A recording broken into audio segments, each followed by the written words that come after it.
Cristo, sublime don, cual el mundo no ha de dar. Buenas, mis queridos hermanos.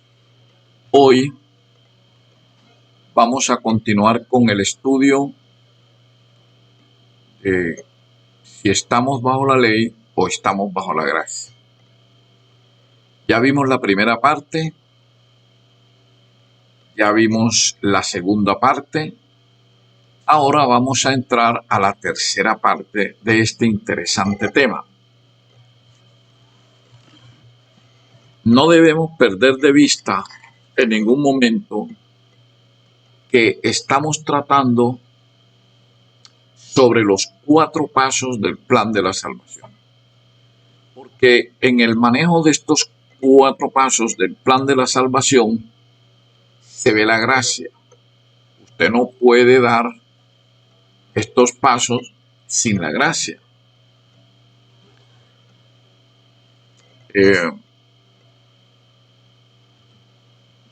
Por ejemplo, aquí en el gráfico que estamos viendo en pantalla, hacemos aquí un pequeño recordatorio. Cuando hablamos de que en este punto, que este es la vida del mundo, aquí estando en la vida del mundo es cuando nosotros recibimos el Evangelio de alguna persona que nos lleve el mensaje de salvación. Nosotros aceptamos estudiarlo y por iluminación del Espíritu Santo lo aceptamos, ¿sí? Entonces aquí es donde nosotros recibimos la sabiduría o conocimiento, el primer paso del plan de la salvación.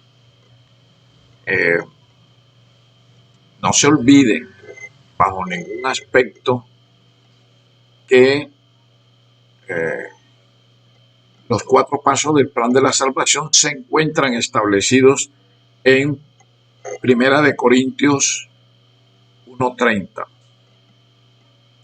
Entonces, el segundo paso del plan de la salvación lo damos aquí mismo. ¿Por qué? Porque nosotros recibimos el mensaje de salvación aquí, lo aceptamos.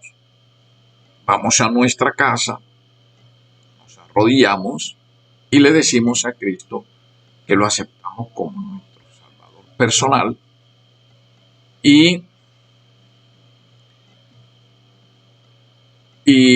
inmediatamente estamos nosotros allí diciéndole que nos perdone por todos los pecados, la manifestación de nosotros. Entonces viene aquí mismo y nosotros llevamos a cabo el bautismo. Al llevar a cabo el bautismo nos justifican allí los pecados. Estamos haciendo un recordatorio apenas, no estamos profundizando en cada paso del plan de la salvación. Entonces usted en este lugar, en esta situación aquí, usted da los 2 primeros pasos del plan de la salvación. Inmediatamente usted se bautiza, usted sale de las aguas bautismales limpio de pecados y empieza a ascender en el proceso de santificación. ¿Cómo está ascendiendo usted en este proceso de santificación? Por medio de la justicia impartida. La justicia impartida que se produce por la permanencia del creyente en Cristo, por su fe en Él. Está permaneciendo por fe allí en Cristo, está teniendo una relación directa con Él. Y en ese momento, por no tener usted pecados, usted está bajo la gracia, porque está limpio de pecado. Estar bajo la gracia es estar limpio de pecado. Y usted está limpio de pecados porque está permaneciendo en Cristo. Pero en cualquier parte, en cualquier momento de su vida, usted tiene una caída en pecado. Al caer en pecado, usted deja de estar en la gracia para situarse bajo la ley, ¿sí? Porque ya cayó en pecado. Pero usted aquí no está solo. Ya usted es cristiano, ya usted es hijo de Cristo, ya usted tiene a Cristo. Y entonces usted le va a donde Cristo. La ley le está diciendo, usted estás en pecado, has cometido un pecado, ve allá a aquel que es el que te perdona los pecados, usted va, se arrepiente de manera sincera, con dolor, y Cristo le perdona el pecado, los pecados que haya cometido, y lo regresa inmediatamente al punto por donde usted iba en su proceso de santificación. Inmediatamente Cristo le perdonó sus pecados a través de la justicia imputada, bueno, aquí se produce por la unión vital del creyente con Cristo por su fe. Aquí se unió usted a Cristo para pedirle perdón por sus pecados. Inmediatamente se produce el perdón, usted deja de estar bajo la ley para colocarse otra vez bajo la gracia. Y esta situación usted la va a ir teniendo durante todo el proceso de santificación, las caídas y las levantadas, las caídas y las levantadas. Y así va a permanecer usted hasta cuando Cristo venga por segunda vez, ahora que es cuando lo estamos esperando. Pero resulta que nosotros vamos a ver ahora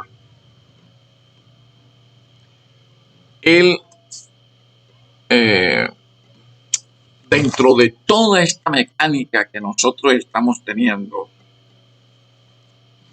vamos a ver inmediatamente una foto importante, que es el santuario. Esta es una foto del santuario.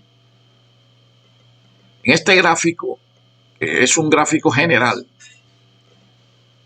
aquí entra el pecador con el cordero.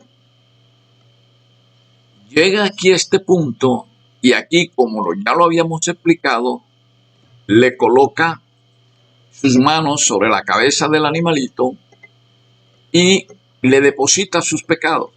Se los traspasa pidiéndole perdón, que se los perdone. Una forma simbólica, lógico. Y después de eso lo lleva aquí al altar de los holocaustos y lo sacrifica. Aquí se están dando los dos primeros pasos del plan de la salvación. El primero aquí, cuando le impone las manos al animal. ¿Por qué? Porque aquí es donde el creyente, por imponerle las manos sobre la cabeza del animal, adquiere el conocimiento, la sabiduría de que ese animal está simbolizando la promesa que va a venir con posterioridad, que es la que le perdona sus pecados. Esa es la conciencia que tiene el pecador aquí. Inmediatamente hace eso, que lo lleva aquí y lo sacrifica y muere. Al morir ese animalito, simbólicamente por su muerte, allí deja sepultados los pecados. Igualmente como en el bautismo, cuando es sumergido dentro de las aguas. Entonces aquí da los dos primeros pasos. Pero ahora miremos aquí en este cuadro que usted, dentro de este proceso de santificación, cuando está con la subida, las caídas y las subidas, y ya va por aquí, resulta que vino Cristo. Pero usted no ha alcanzado la totalidad del carácter de Cristo. Cuando llegó Cristo, ahora cuando llegue va a encontrar mucha gente que va por aquí, hay otra que va por aquí, otra irá por aquí, otra por aquí, en fin, irán por aquí. Entonces hay un pedazo que hace falta para obtener de forma total el carácter de Cristo. ¿Qué pasa con este pedazo? ¿Nos perdemos porque no hemos adquirido esto? No, señor. Aquí en 1 Corintios 15, 51 y 52 nos dan la respuesta. Y mire lo que nos dicen aquí en 1 Corintios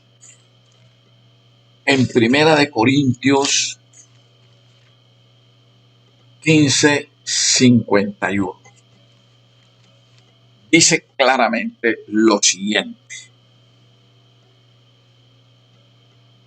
He aquí os digo un misterio.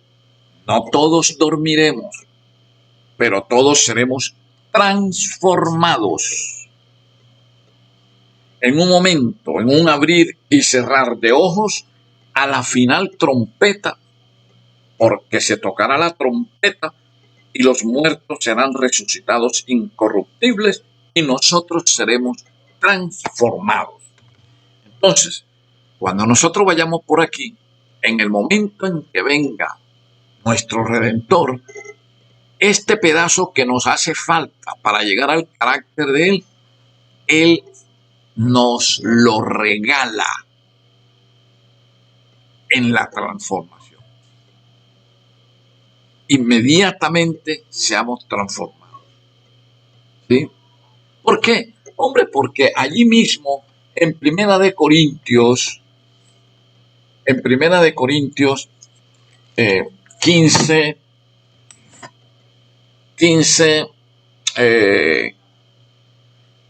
46, 47, dice lo siguiente: mas lo espiritual no es primero, sino lo animal, luego lo espiritual. El primero hombre, que es de la tierra terrenal; el segundo hombre, que es el soberano, es del cielo. ¿Ya? Pero miren lo que nos dicen aquí en el versículo 50. Pero esto digo, hermanos, que la carne y la sangre no pueden heredar el reino de Elohim, ni la corrupción hereda la incorrupción. Entonces,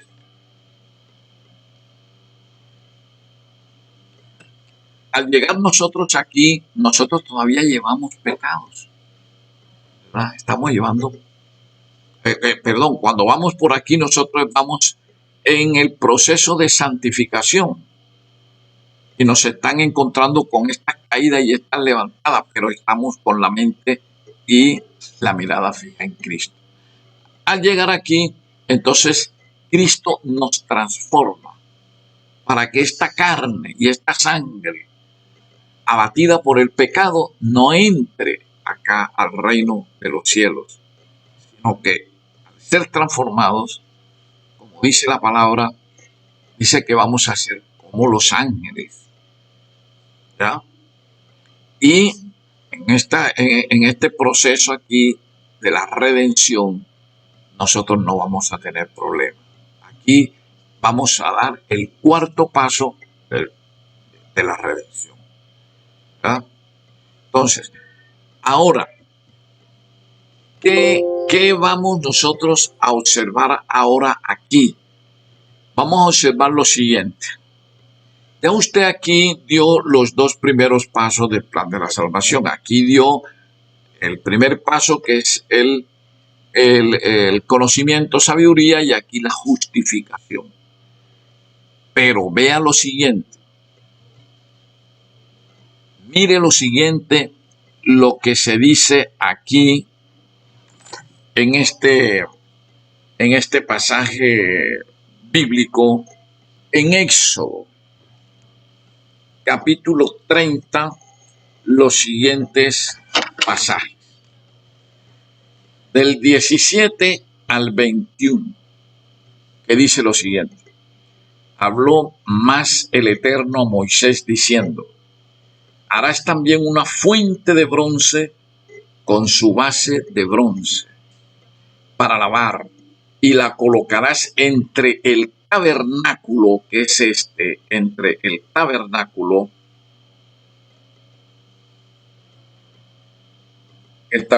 de reunión y el altar, o sea, y que está aquí, entre el tabernáculo de reunión y el altar. Y pondrás en ella agua. O sea, si lo van a poner entre el tabernáculo de reunión y el altar, lo colocan aquí. Véalo aquí donde está la fuente de bronce. Y de ella se lavarán Aarón y sus hijos las manos y los pies.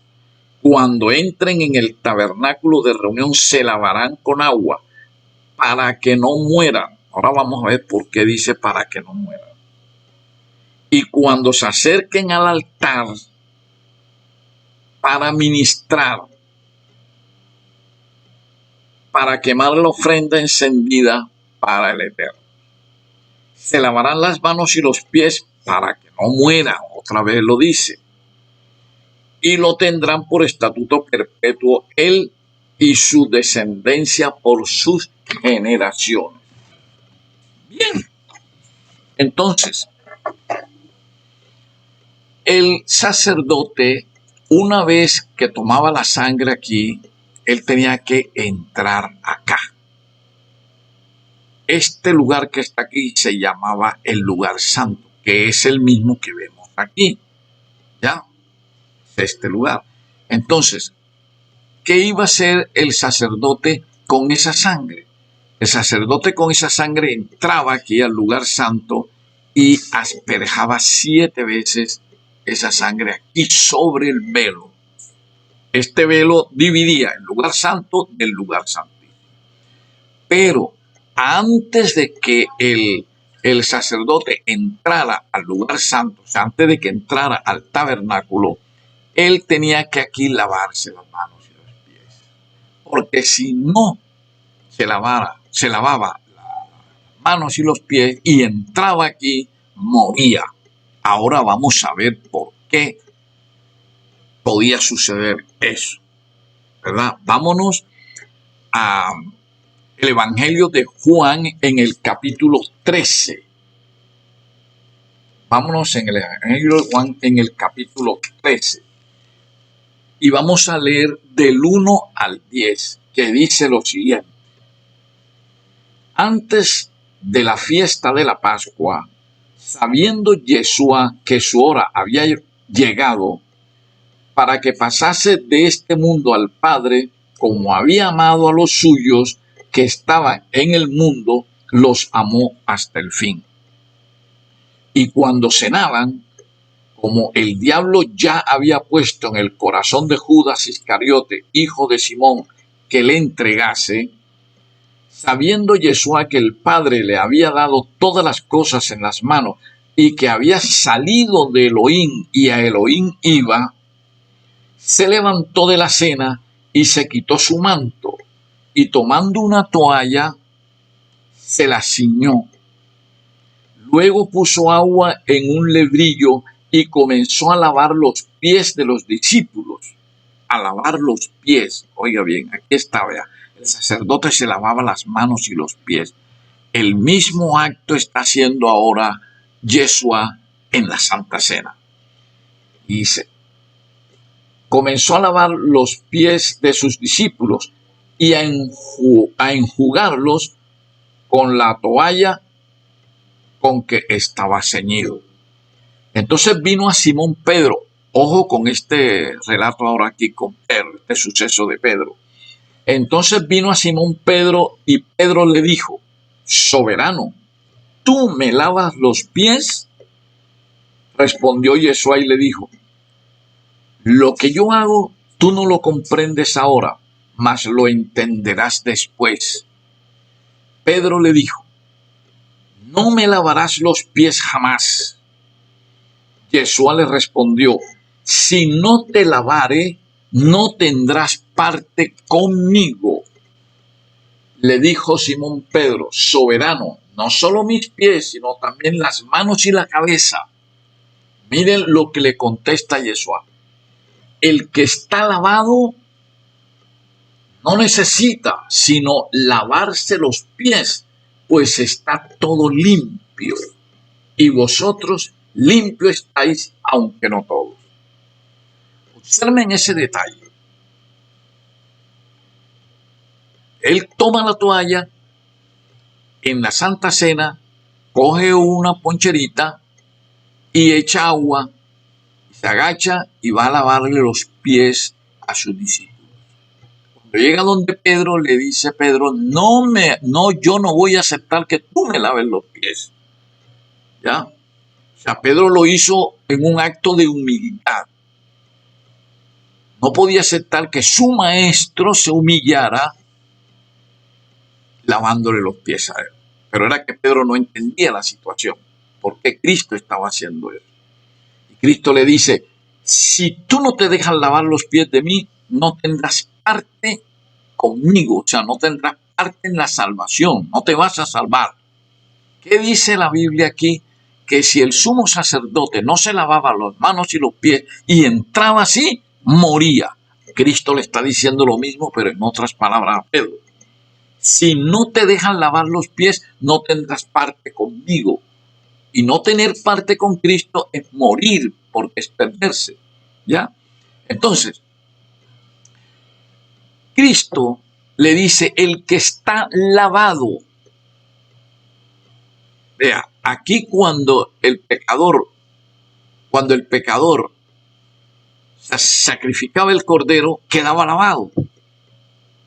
Pero este pedacito de aquí hasta la entrada del tabernáculo, este pedacito aquí estaba simbolizando el proceso de santificación. Después que la persona se bautizaba aquí, que era justificado sus pecados, entonces empezaba a caminar en el proceso de santificación. Pero dentro de este trayecto del proceso de santificación se atravesaba la fuente de bronce. ¿Para qué? Para lavar los pecados que el pecador cometía después de haber sido bautizado. Este es el proceso de santificación, ¿ya? O sea, aquí el proceso de santificación, pero en este proceso de santificación que está teniendo el pecador que ya fue lavado aquí, él va a cometer pecado. Aquí están las caídas, y aquí tiene otra caída, y aquí tiene otra caída, y así va teniendo caídas.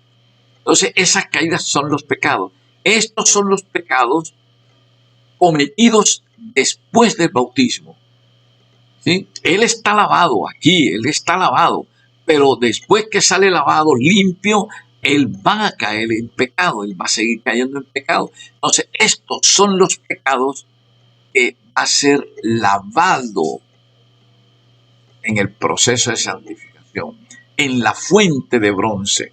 Entonces, ¿a quién simbolizaba la fuente de bronce en el santuario terrenal? Lógicamente que a Cristo, que es el que lava los pecados, es el que los limpia. Sí, Él es el que perdona los pecados.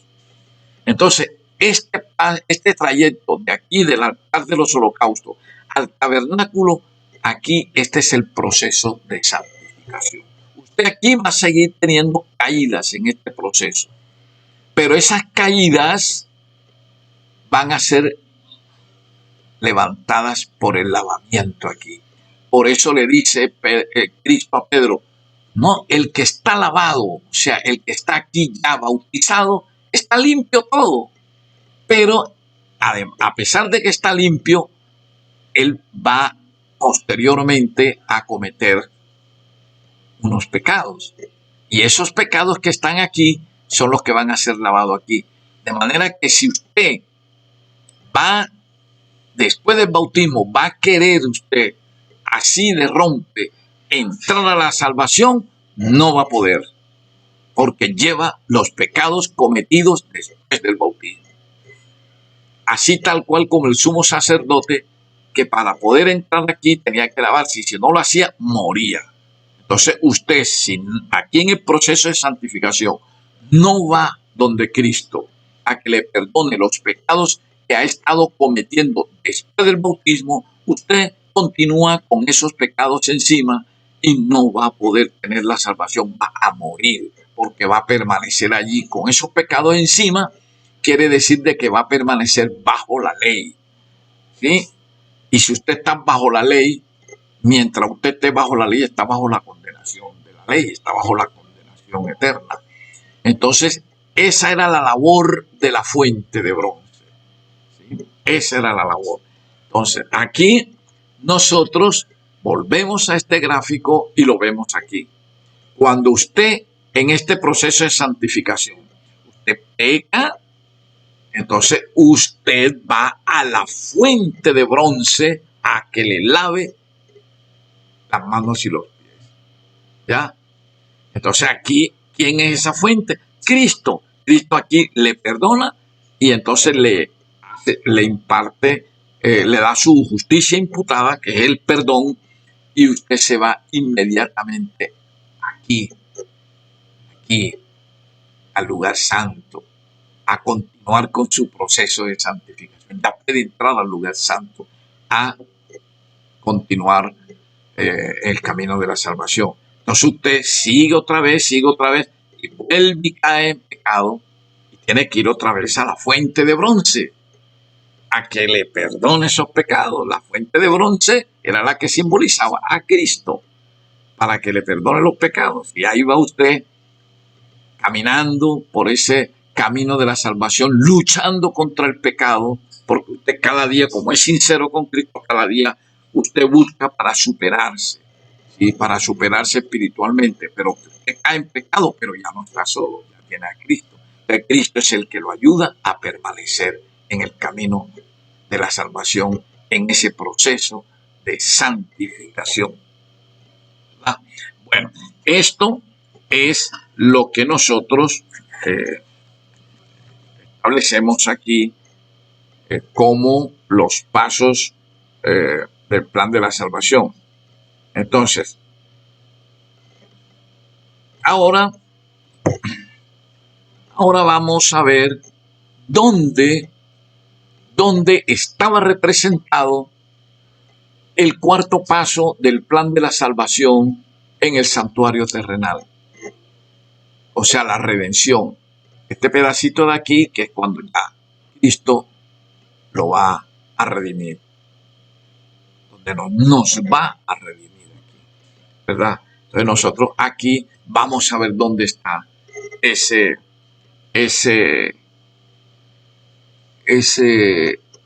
paso, que es el último, ya que se da en los cuatro pasos del plan de la salvación. Entonces, resulta que aquí nosotros encontramos un pasaje que es Levítico 16, del 1 al 34. Levítico 16, del 1 al 34. Allí vamos nosotros a leer, a aprender, digo mejor, a aprender un ritual que se hacía en el santuario terrenal, ¿verdad? Dentro de ese pasaje que tenemos aquí, que es el Levítico 16,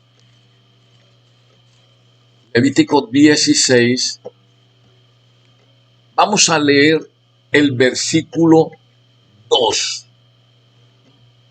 Todo el capítulo 16 se trata de ese ritual muy especial que se conocía con el nombre del Yom Kippur, o día de expiación, o día de perdón, o día de redención. Con esos nombres se conocía este ritual. Pero vamos a ver ese ritual cuántas veces se hacía al año. Levítico 16, versículo 2 nos dice lo siguiente. Y el Eterno dijo a Moisés: di a Aarón, tu hermano, que no en todo tiempo entre en el santuario detrás del velo. Aquí está el velo, pero no todo el año podía estar entrando acá, que es el lugar santísimo. Vamos a verlo aquí, que este es el tabernáculo, y le dice, no todo el año podrá él estar entrando de aquí a acá al lugar santísimo. Este es el lugar santo y este es el lugar santísimo.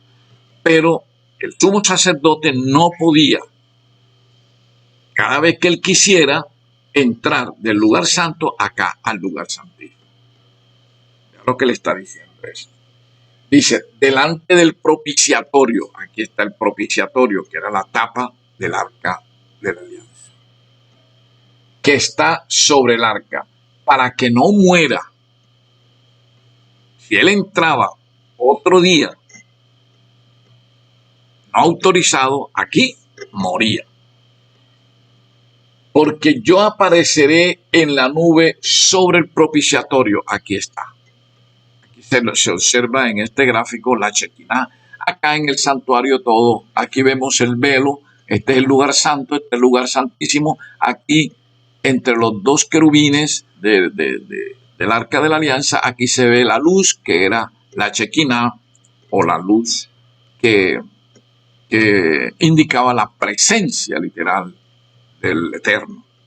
Bueno, Entonces, vamos esto a relacionarlo con Éxodo 30:10. Éxodo 30:10 dice lo siguiente. Éxodo 30:10 dice, y sobre los cuernos,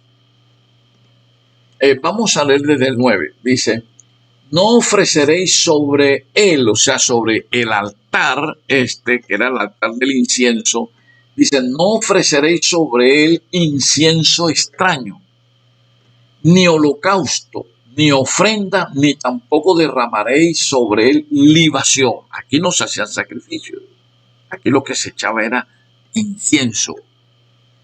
Y sobre los cuernos harán expiación una vez en el año. Aquí, una vez en el año. ¿Cuál era la expiación? Echar goticas de sangre en cada punta de sus cuernos. Dice, hará expiación una vez en el año con la sangre del sacrificio por el pecado para expiación, o sea, para perdón o redención. Una vez en el año hará expiación sobre él por vuestras generaciones. Será muy santo al Eterno. Aquí, eso lo hacía una sola vez en el año. Entonces, eso está claro allí, de manera que había un ritual que se llamaba Yom Kippur, o día de perdón, o día de expiación, y se hacía una sola vez al año. Ese Yom Kippur simbolizaba el juicio final, que es cuando ya se perdona definitivamente todo, la persona queda limpia y está apta para entrar al cielo, en la salvación. Entonces, fíjense que aquí ese ritual era el sumo sacerdote el que lo hacía. Y solamente podía vestir era la túnica de lino, que era blanca. No podía usar más cosas de las otras ropas santas que él usaba con frecuencia aquí en los ritos diarios. Entonces, él hacía ese ritual una sola vez al año, y al terminar ese ritual, todo esto, el velo quedaba limpio. Dice que se purificaba el santuario. Purificar quiere decir limpiar. Entonces, el velo quedaba limpio de la sangre que todos los días se echaba ahí sobre él durante todo el año. Y ese día del Yom Kippur, el santuario quedaba purificado. Al purificarse el santuario una sola vez al año, simbolizaba la purificación de nosotros en forma definitiva en la redención, ¿verdad? Entonces allí en el santuario, el Yom Kippur simbolizaba el cuarto paso de la salvación, que era la redención. Aquí se ve todavía más claro, ¿verdad? El sumo sacerdote, con la sangre de la expiación, entraba, pasaba el velo y llegaba hasta el lugar santísimo, y aquí en el lugar santísimo llevaba a cabo el ritual del Yom Kippur. Se aparecía la Shekinah, inundaba todo esto y limpiaba todo el santuario de sangre, o sea, de pecados. Era la redención. Ese Yom Kippur no se podía hacer todos los días, ni 2 ni 3 veces en el año, sino una sola vez en el año, así como el juicio final se está haciendo es una sola vez, que es el que va a definir los que se van a salvar y los que se van a perder. En eso estamos claros. Entonces, ahora viene una pregunta que es bueno hacérnoslas, que es esta: ¿cuándo vino la gracia? Ya sabemos que los pasos del plan de la salvación se dan basados en la gracia. Se perdonan los pecados basado en la gracia, ¿verdad? Pero la pregunta es esta: ¿y esa gracia cuándo vino? Con frecuencia yo escucho a muchos que pertenecen a las iglesias evangélicas y a otras denominaciones religiosas, iglesia humana, en fin, hay una cantidad de iglesias que enseñan una doctrina que con el perdón de ellos, tengo que decirles que es una doctrina falsa, equivocada, porque no congenia con los postulados de la palabra divina. Ellos dicen que la gracia vino con Cristo, o sea, cuando nació de María, cuando desarrolló su obra misionera aquí en la tierra como humano, que allí fue cuando vino la gracia. ¿Verdad? Y dicen, ya, yo acepto a Cristo y ya estoy en la gracia y se acabó el cuento. Y eso no es así. Vamos a ver quién tiene la razón. Si estos señores de estas iglesias que enseñan que la gracia vino fue con Cristo o es la Biblia la que tiene la razón, ¿verdad? Vamos a irnos un momentico a Efesios 2 del 5 al 9. Efesios 2 del 5 al 9. Dice lo siguiente. Mucha atención con esto. Aún estando nosotros muertos en pecado, nos dio vida juntamente con Cristo. Por gracia sois salvos. Y juntamente con Él nos resucitó.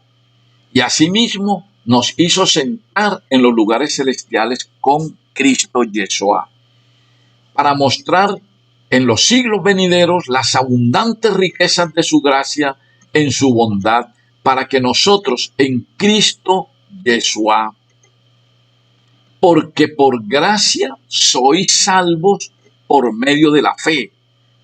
Y esto no de vosotros, pues es un don de Elohim, no por obras, para que nadie se gloríe. Aquí nos están diciendo claramente que la salvación no es por obras, como lo enseña la Iglesia Católica Romana. La salvación es por gracia, ¿ya? Por gracia. Y dice que esa gracia no es porque nosotros tengamos derecho, no. Dice porque ese es un don de Elohim. Y ya sabemos, en la primera parte que estudiamos esto, sabemos qué es la gracia, ¿sí? Es un don de Él, que Él lo da sin pedir nada a cambio. Y que nosotros no hacemos nada para ganar eso. Simplemente Él la da, simplemente porque nosotros decimos, aceptamos a Cristo como nuestro Redentor. Porque sin Cristo no podemos hacer nada. Entonces, es por gracia la salvación. Bueno, bien, entonces, ya aquí aprendimos que la salvación es por gracia, no por obras. Entonces, si somos salvos por gracia, observe lo que vamos a analizar ahora. Si somos salvos por gracia y la gracia vino con Cristo, como dicen estos señores de estas iglesias, quiere decir que antes de Cristo no había gracia, porque según ellos la gracia vino con Cristo.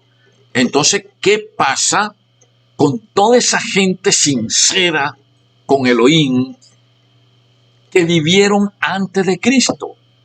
O sea, durante todo ese periodo que se conoce como el periodo del Antiguo Testamento. ¿Qué pasó entonces con Adán y Eva? ¿Qué pasa con Abraham, con Isaac, con Jacob, con Daniel, con Ezequiel, con Jeremías, con Ruth, con Noemí? ¿Qué pasa con David? ¿Qué pasa con toda esa gente, con todos esos patriarcas, con toda esa gente que le fueron fiel al Eterno, con toda la gente que iba de manera sincera aquí al santuario y llevaba su cordero de manera sincera, honesta?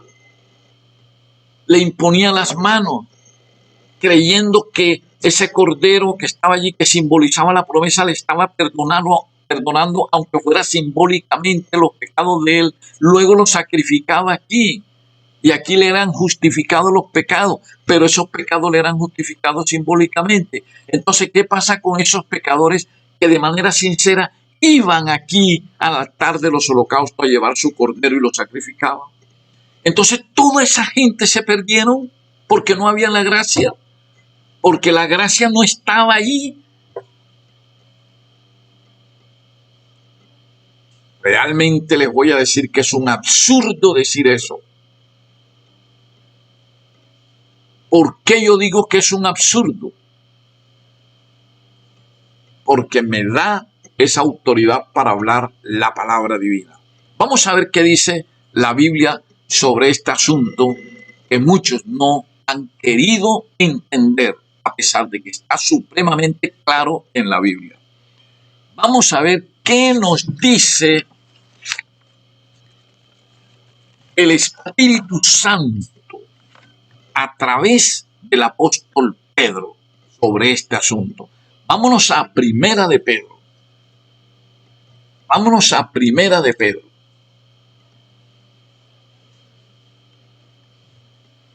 En el capítulo 1, los versículos 19 y 20. Dice lo siguiente, mucho cuidado con esto. Dice, sino con la sangre preciosa de Cristo, como de un cordero, sin mancha y sin contaminación, ya destinado desde antes de la fundación del mundo. Óigase bien esa expresión. Ya destinado desde antes de la fundación del mundo, pero manifestado en los postreros tiempos por amor a vosotros.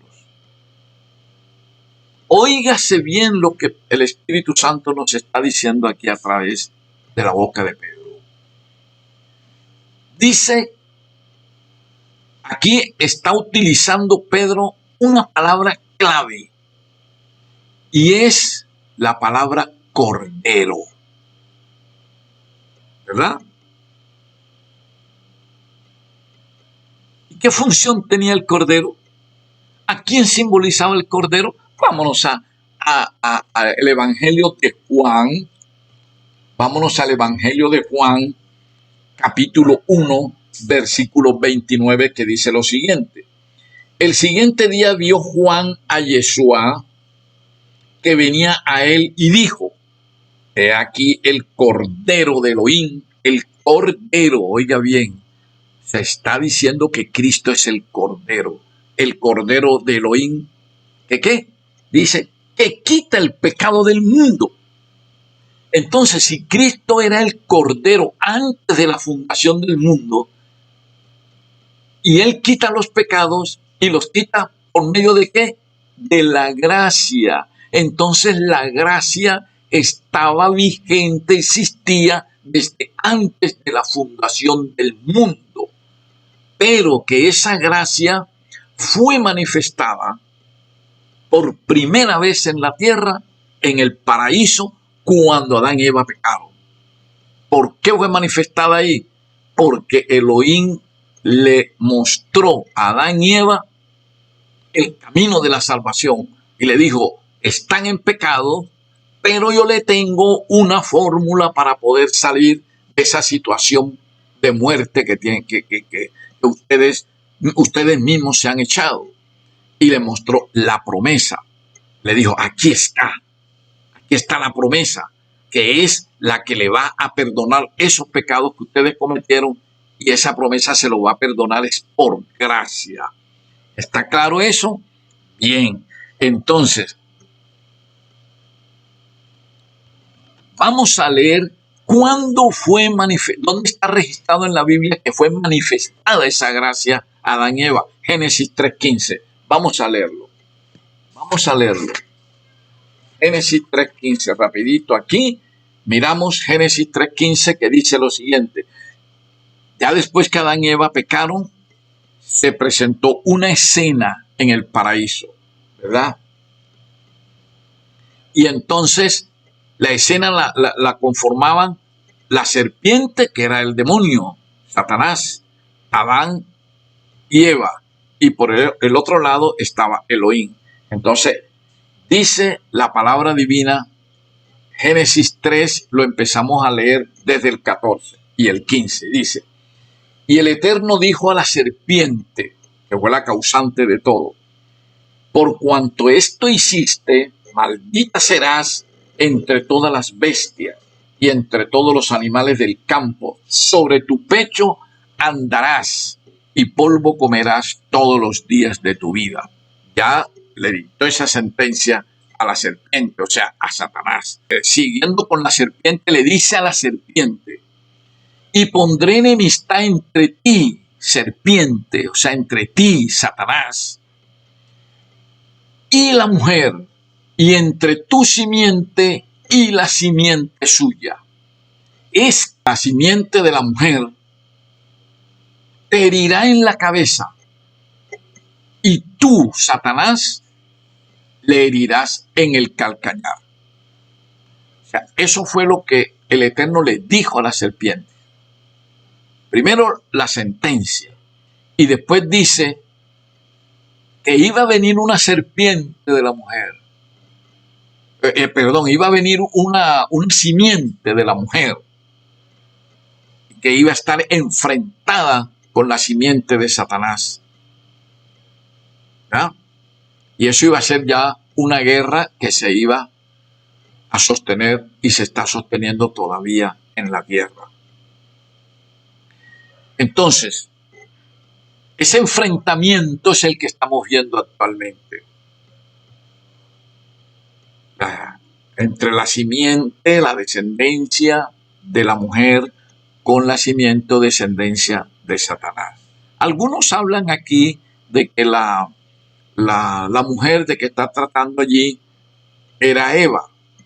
No, señor, están equivocados, porque en Génesis 3:15 se está hablando de una profecía, y cuando se habla de profecía se utilizan símbolos, de tal manera que aquí la palabra mujer está simbolizando, la palabra mujer equivale a un símbolo que está significando iglesia, ¿sí? La palabra mujer significa en profecía iglesia, y eso nosotros lo vemos aquí en la Biblia, eh, aquí por ejemplo en Efesios 5:22 dice lo siguiente: las casadas estén sujetas a sus propios maridos como al soberano, porque el marido es cabeza de la mujer, así como Cristo es cabeza de la iglesia, la cual es su cuerpo y él es su salvador. Así que como Cristo está sujeto, así que como la iglesia está sujeta a Cristo, así también las casadas lo estén a sus maridos en todo. Aquí vemos la relación entre las casadas, o sea, la mujer con la iglesia. ¿Dónde vemos más claro eso? Lo vemos aquí, en Segunda de Corintios, en el capítulo 11, versículo 2, que dice lo siguiente. Hablando el apóstol Pablo, dice: porque os celo con celo de Elohim, pues os he desposado con un solo esposo para presentaros como una virgen pura a Cristo. Se está dirigiendo a la iglesia de Corintio y le está diciendo a la iglesia que que el apóstol los ha casado con un solo esposo, que es Cristo, y que a esa iglesia la ha presentado ante Cristo como una virgen, o sea, como una mujer pura. Entonces aquí vemos la relación de iglesia con mujer, de mujer con iglesia, pero es cuando se habla de profecía. Aquí en Génesis 3:15 se está hablando de una profecía que se iba a cumplir con posterioridad. Entonces aquí la palabra mujer significa iglesia.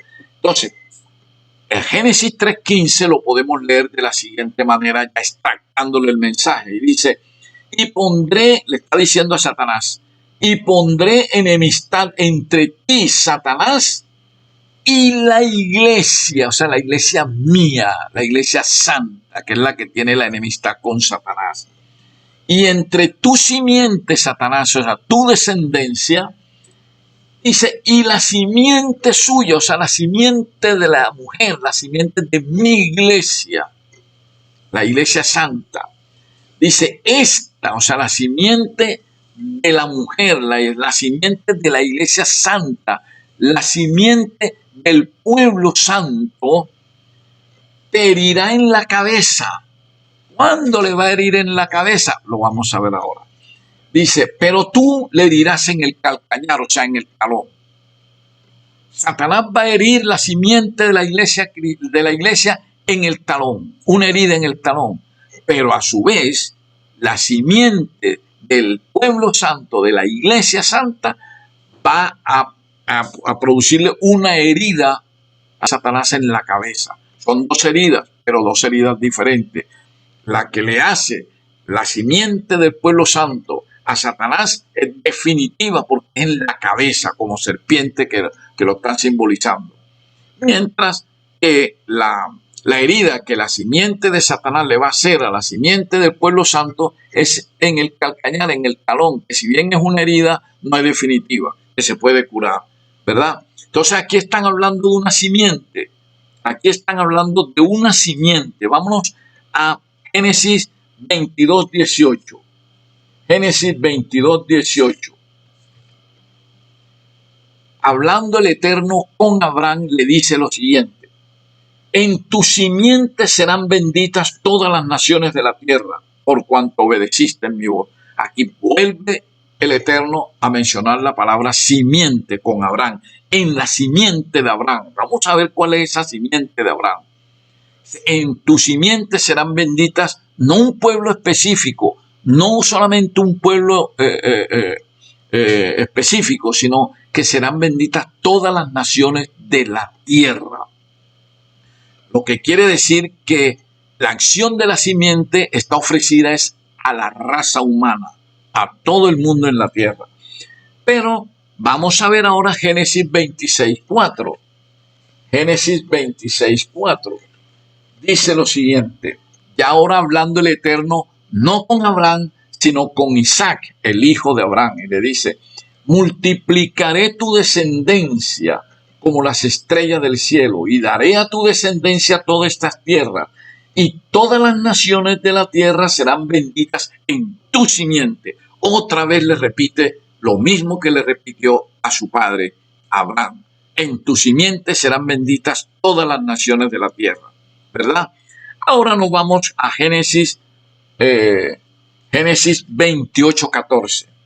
Vamos a ver qué nos dicen. Ahora ya no hablando con Abraham ni con Isaac, sino con Jacob, o sea, el nieto de Abraham, hijo de Jacob, de Isaac. Y le dice en Génesis 28:14, dice lo siguiente: será tu descendencia como el polvo de la tierra, y te extenderás al occidente, al oriente, al norte y al sur, y todas las familias de la tierra serán benditas en ti y en tu simiente. Ahí está otra vez la misma expresión.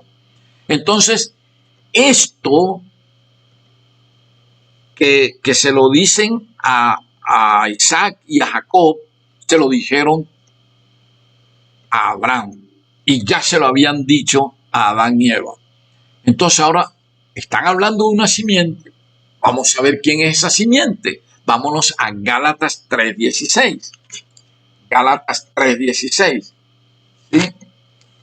En Gálatas 3:16 nos dicen lo siguiente: ahora bien, a Abraham fueron hechas las promesas y a su simiente. No dice y a las simientes, como si hablase de muchos, sino como de uno, y a tu simiente, la cual es Cristo. Aquí está claro esto. Entonces, cuando Abraham y Eva le hablaron de la simiente, ¿de quién le estaban hablando? De Cristo. Cuando dice que la simiente de esa mujer, o sea, la simiente de esa iglesia, le aplastaría la cabeza a la serpiente, o sea, a Satanás, estaban hablando simplemente de la muerte de Cristo y su resurrección. Porque en la muerte de Cristo, Cristo recogió todos los pecados de la humanidad y los pagó. Y en la resurrección fue su victoria sobre la muerte, ¿verdad? Lo que le dio el derecho de ser el sumo sacerdote, del santuario celestial y de ser nuestro redentor por derecho propio, por sus méritos. Entonces, mientras que la herida de que se habla en Génesis 3:15 que Satanás le haría a esta simiente santa que es Cristo, es una herida leve, curable. ¿Y cuál fue esa herida? La muerte en la cruz, ¿verdad? La muerte en la cruz, pero la muerte en la cruz para Cristo no fue definitiva, porque Él resucitó. Entonces, dentro de todas estas cosas, estamos viendo nosotros que la gracia estaba ofrecida desde antes de la fundación del mundo, pero que después, de manera posterior, fue manifestada por primera vez en el paraíso con Adán y Eva, cuando a Adán y Eva le ofrecieron la promesa, cuando le mostraron la promesa y le dijeron, aquí tienes esta promesa, tú lo que tienes que hacer es aceptar esta promesa. Si la aceptas, serás salva. Adán y Eva serían salvos. Entonces lo que tenían que hacer era eso, ¿verdad? Aceptar la promesa y listo. Y serían salvos. Entonces, cuando Adán y Eva aceptan la promesa, dejan de estar bajo la ley en ese momento para ubicarse bajo la gracia, ¿verdad? Entonces, la gracia estaba desde antes de la fundación del mundo, repito, para que quede claro eso. Y entonces, toda esta gente que sacrificaba corderos aquí estaban amparados por esa gracia. La gracia estaba. En la cuarta parte de este tema, vamos a ver aquí en el santuario dónde estaba simbolizada la gracia. Y que esa gracia, de acuerdo a esa enseñanza del santuario, estaba de manera permanente sobre el pueblo escogido, o sea, sobre el pueblo santo, que en ese entonces estaba representado por el pueblo de Israel, ¿verdad? Entonces, en el santuario estaba la gracia también, vamos a verla, así como estaban los 4 pasos del plan de la salvación, también estaba simbolizada la gracia. Y eso lo vamos a ver en la cuarta y última parte de este tema. Entonces, lo importante ahora, en este momento, es que quede claro que la gracia no vino con Cristo cuando nació de María. Que eso que están diciendo los señores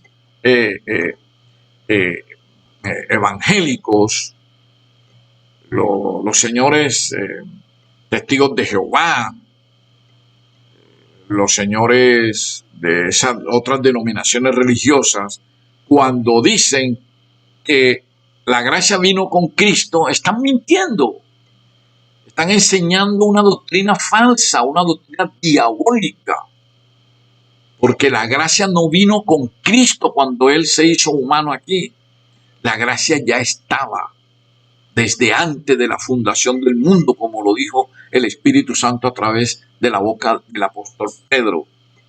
Entonces, si allí se está diciendo que Él, como Cordero, ya había sido ofrecido desde antes de la fundación del mundo, como Cordero es el que perdona los pecados. ¿Y cómo se perdonan esos pecados? Por gracia. Entonces, si lo están relacionando como Cordero a Cristo desde antes de la fundación del mundo, quiere decir que la gracia estaba desde antes de la fundación del mundo. No nos equivoquemos en esto, no nos confundamos, porque puede ser peligroso para nuestra salvación. De manera que hasta aquí hemos probado algunas cosas importantes dentro del tema. Que no es como se está diciendo por allí, se están enseñando, de que si estamos bajo la gracia, no necesitamos la ley. Yo oigo con frecuencia a los evangélicos y a esa iglesia que se llama iglesia no sé qué humana, y otras denominaciones religiosas que dicen, no, ya yo estoy en Cristo y me basta, yo no necesito la ley.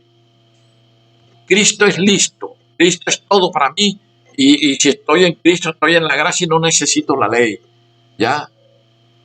¿Para qué la ley? Ya no la necesito más. Son jactanciosos, arrogantes, porque el apóstol Juan dice claramente aquí en la primera carta de Juan, dice en el capítulo 1, que ya lo habíamos leído, en el versículo 8 dice, si decimos que no tenemos pecado, nos engañamos a nosotros mismos y la verdad no está en nosotros. Entonces, ¿de qué viene eso de que ya yo recibí a Cristo y no necesito la ley? Eso es mentira, porque usted aún después de haber recibido a Cristo, usted va a seguir pecando. Y si peca, está bajo la ley. Y si peca, la ley está ahí, vigente, y le está diciendo pecaste, y la ley dice, no tendrás otros dioses ajenos. La ley dice, no adorarás imágenes, no te arrodilles ante ellas, porque eso es pecado. La ley dice, no tomarás el nombre del Eterno en vano, porque eso es pecado. La ley dice, guarda el sábado como día de reposo para el Eterno. Si no guardas el sábado, estás cayendo en pecado, porque estás quebrantando la ley. Y el pecado, ¿cómo se le llama? ¿Cómo dice Juan que es el pecado? Dice, es la infracción de la ley, en el capítulo 3 de la primera carta de él. ¿Verdad? Es la infracción de la ley. Primera de Juan, capítulo 3, versículo 4. El pecado es la infracción de la ley. Y el mismo Juan dice que si decimos que no tenemos pecado, nos engañamos a nosotros mismos. Entonces estamos cayendo en pecado, y cada vez que caemos en pecado, nosotros infringimos la ley. Si usted no honra a su padre y a su madre, comete pecado también, porque la ley le está diciendo, honra a tu padre y a tu madre. Si cometemos adulterio, estamos infringiendo la ley, porque la ley nos dice, no cometas adulterio, y si lo cometes, ahí te sale la ley enseguida y te pone abajo, estás bajo la ley, ¿verdad? Cuando te arrepientes, que vas donde Cristo y te perdona el pecado, te zafas de la ley enseguida y entonces quedas bajo la gracia. Hasta cuando vuelvas a pecar, que vas a caer otra vez a caer bajo la gracia. Entonces, ¿qué pasa? ¿Ah? Si dices mentiras, si deseas la mujer de tu prójimo, si hablas falsos testimonios, estás quebrantando la ley, ¿verdad? Estás quebrantándola. Ahora, ahí mismo el apóstol Juan, en primera de Juan, capítulo 2, versículos 3 y 4, miren lo que nos dice. Dice, y en esto sabemos que nosotros le conocemos, o sea, en esto sabemos que somos de él, en esto conocemos que somos cristianos. Dice, si guardamos sus mandamientos. ¿Y cuáles son los mandamientos? Los 10 que están registrados en el capítulo 20 de Éxodo, del 3 al 17. Ahí están. Si usted se sale de ese entorno, usted está hablando mal. Esa es la ley. Y miren lo que dice, sigue diciendo el apóstol Juan aquí. El que dice, yo le conozco, o sea, el que dice, yo soy cristiano, yo soy de Cristo, y no guarda sus mandamientos, mire cómo lo llaman las escrituras. Le dice, el tal es mentiroso, y la verdad no está en él. Todo aquel que no guarda los mandamientos es un mentiroso, no es cristiano, así diga que es cristiano. ¿Y cuáles son los mandamientos? Eso que acabamos de leer. Pero ¿saben por qué están diciendo toda esa gente que porque ellos aceptaron a Cristo ya no necesitan la ley, que ya la ley no está para ellos, que fue anulada, que ya no les basta estar en Cristo. ¿Sabe por qué? Porque ellos llevan un propósito diabólico. Y ese propósito es no guardar el sábado como día de reposo cristiano. Porque ellos, una vez que me enfrenté yo a uno de esos evangélicos que le llaman pastores, que le llaman yo no sé qué, y me salió con ese cuentecito, yo le dije a él: un momento, pastor, yo le voy a hacer una propuesta. Resulta que usted dice que porque usted está en Cristo ya no necesita la ley. Ya la ley no existe. Que ya la ley quedó anulada porque ya usted aceptó a Cristo y punto, se acabó.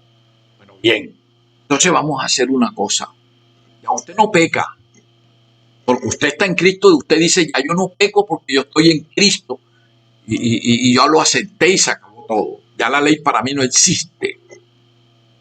Entonces vamos a hacer una cosa. Si ya la ley no existe, roguemos, porque ya la ley no existe. Arrodillémonos delante de unas imágenes y vamos a adorar esas imágenes, porque la ley no existe, ¿verdad? Vamos a tener otros dioses, no existe. Entonces hagamos una cosa también. Usted esta noche facilíteme su esposa y yo voy a pasar toda la noche con su esposa y no ha pasado nada, porque la ley no existe, ¿verdad? Él me dice: no, eso no es así. No. Y ¿por qué no? Dígame, ¿por qué no? ¿Por qué yo no puedo estar con su esposa toda la noche? Se acabó el cuento. ¿Por qué yo no puedo hacer eso? Dígame. ¿Ah? Dice: porque eso está malo. Y empiezan a irse por la orillita. ¿Y pero por qué está malo? ¿Ah? ¿Por qué yo no puedo hacer eso? Dígalo. No se atreve a decirlo. Yo se lo voy a decir por usted. Porque eso es pecado. ¿Y por qué sabemos que es pecado? Porque la ley lo está diciendo. No cometerás adulterio. Entonces yo no puedo estar con la esposa de otro. Porque eso es un pecado. Eso es adulterio. Usted se da cuenta que la ley sí está. Que la ley sí existe. La ley no fue anulada. La ley permanece y permanecerá hasta que todo se haya cumplido, como nos enseñó Cristo mismo. Ahí está. En Mateo 5, 17 a 19, lo dice clarito Cristo. La ley no se le puede quitar ni una jota, ni una tilde, hasta cuando todo se haya cumplido. Aquí en la tierra todavía no se ha cumplido todo. Aquí todavía falta por culminar el plan de la salvación. Entonces la ley está vigente. Estos son argumentos sencillos que trae la Biblia para probar que la ley no ha sido anulada, como algunos dicen. Ese temita no es el de ahora, ese lo veremos en otra oportunidad cuando la Fundación Cristiana Apostólica publique el video correspondiente. Vamos a ver si lo titularemos "La ley fue anulada" o "La ley permanece", o "¿Qué pasó con la ley?". En fin, ya le buscaremos el título y también lo vamos a publicar. De manera que nuevamente le estamos dando las gracias por habernos acompañado en esta parte de este interesante estudio de que si estamos bajo la ley o estamos bajo la gracia. Y que hemos aprendido cosas interesantes, lo que significa estar bajo la ley, estar bajo la gracia,